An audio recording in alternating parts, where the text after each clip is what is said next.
BC ప్రజలారా ఒక్కసారి మీరు సోయికి రండి. ఇంకా నిద్రమత్తులో ఉంటే బీసీ వర్గాలకు చెందినటువంటి మనుషులందరినీ తొక్కేసేటువంటి ప్రయత్నం జరుగుతుంది తెలంగాణ రాష్ట్రంలో. ఈనాడు మనము చేతు పట్టుకొని అడుక్కున్నాడు కాదు, మనమే ఒక నాయకుడిని నిలబెడితే, కుల సంఘాలు బీసీ కుల సంఘాలు అందరూ ఐక్యమై ఒక నాయకుడిని నిలబెడితే తెలంగాణ రాష్ట్రంలో ముఖ్యమంత్రి అయ్యేటటువంటి ఛాన్స్ ఈజీగా ఉంది.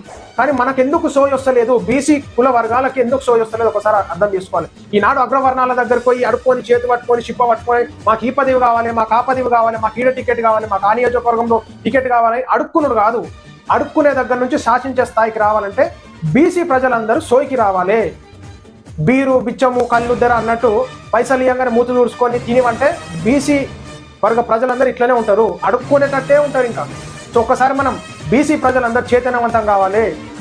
ఈనాడు ఒక నాయకుడిని నిలబెడితే ఈజీగా వన్ సైడ్ ఓట్లు పడితే ముఖ్యమంత్రి అయ్యేటటువంటి ఛాన్స్ ఉంది. ముఖ్యమంత్రి అయితే ఆ ముఖ్యమంత్రి పదవులు అప్పుడు వేరే అగ్రవర్ణ స్థాయి వాళ్ళు అడుక్కునేటటువంటి స్టేజ్కి వస్తుంది.